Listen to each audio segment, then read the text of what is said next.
Inilah kisah tentang sahabat Rasulullah SAW, Abu Bakar As-Siddiq, masuk Islam.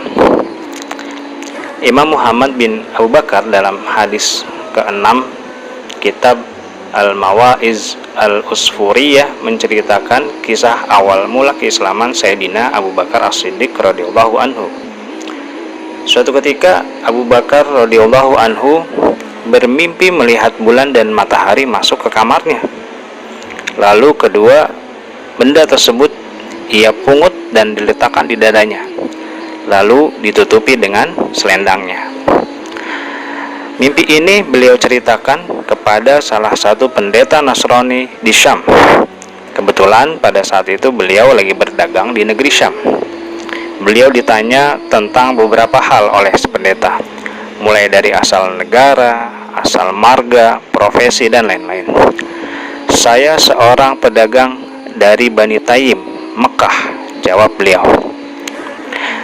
"Sebentar lagi akan muncul seorang nabi dari Bani Hashim, namanya Muhammad Al-Amin.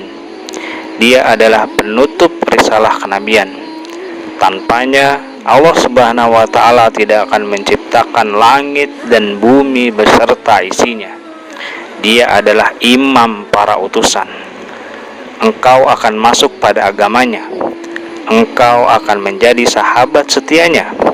Engkau akan menjadi khalifah pertama setelah wafatnya beliau." Penjelasan sang pendeta tentang arti mimpi Sayyidina Abu Bakar radhiyallahu anhu tersebut. Ternyata ciri-ciri tersebut sudah tertera di dalam kitab Taurat, Zabur, dan Injil. Lanjut pendeta tersebut. Mendengar penjelasan hal itu, Sayyidina Abu Bakar langsung merasakan kerinduan pada Nabi Muhammad SAW di kota Mekah. Ketika sudah sampai ke Mekah, beliau tiap hari menemui Nabi Muhammad SAW. Beliau ditanyakan oleh Nabi, mengapa belum masuk Islam, sedangkan beliau selalu duduk bersama Nabi. Biasanya para nabi dibuktikan dengan berbagai mukjizat. "Mukjizat Anda apa?" tanya Abu Bakar radhiyallahu anhu. "Tidak cukupkah mimpi yang kau alami waktu di Syam? Tidak cukupkah tafsir mimpi dari pendeta yang kau datangi dan keislamannya?" tanya Nabi. Tanpa menjawab, Sayyidina Abu Bakar langsung membaca 2 kalimat syahadat.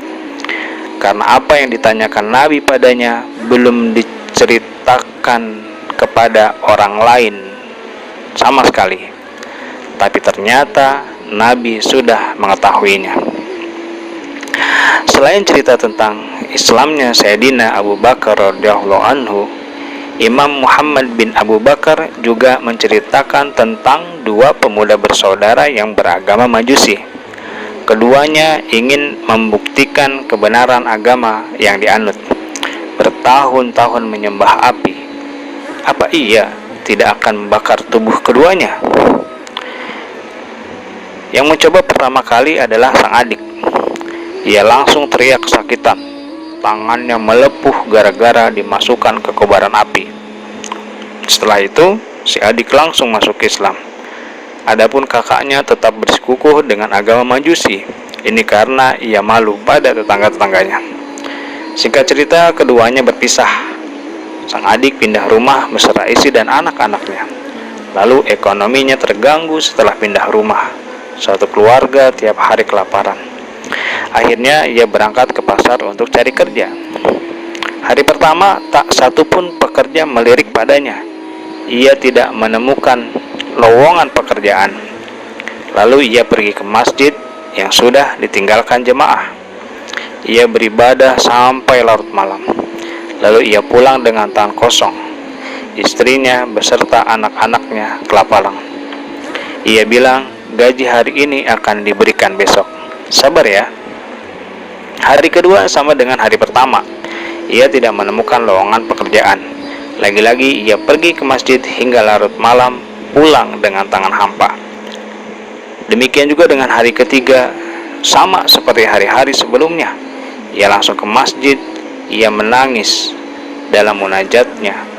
Ya Allah, Engkau telah memuliakanku dengan Islam, maka dengan keberkahan agama ini dan keberkahan hari Jumat yang mulia, angkatlah kesempitan nafkah keluarga hamba, dan berilah kami rezeki yang tidak disangka-sangka. Demi Allah, hamba malu pada keluarga, hamba khawatir iman mereka goyah gara-gara kesulitan ini. Munajatnya langsung diijabah oleh Allah Subhanahu wa Ta'ala dengan mengutus seseorang ke rumahnya lelaki tersebut. Ia membawa sekantong uang yang diberikan pada istrinya. Ini upah suamimu selama 2 hari. Ini halal. Perbanyaklah melakukan kebaikan pada hari Jumat, karena pahalanya berlipat-lipat. Amalan sedikit pada hari Jumat, balasannya banyak dari Allah Subhanahu wa Ta'ala, ucap utusan Allah tersebut. Laki-laki ini pulang dengan tangan hampa lagi. Betapa malunya ia pada keluarga di rumah.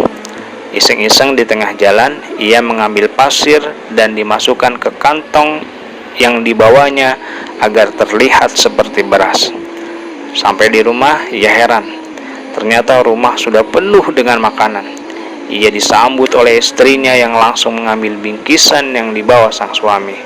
Setelah dibuka, isinya bukan pasir lagi, tapi beras. Berkenaan dengan cerita di atas, Imam Al-Faqih berkata, angkatlah kedua tanganmu ke langit, lalu katakanlah, Ya Allah, dengan kehormatan hari Jumat, ampunilah dosa-dosa kami, juga hilangkanlah kesedihan-kesedihan kami. Pemuda dalam cerita ini ekonominya tersendat-sendat. Ia berdoa dengan doa tersebut. Berkat hari Jumat, semua jemaah berkumpul di satu titik. Berkat hari Jumat, amalan sedikit menjadi banyak. Allahu a'lam.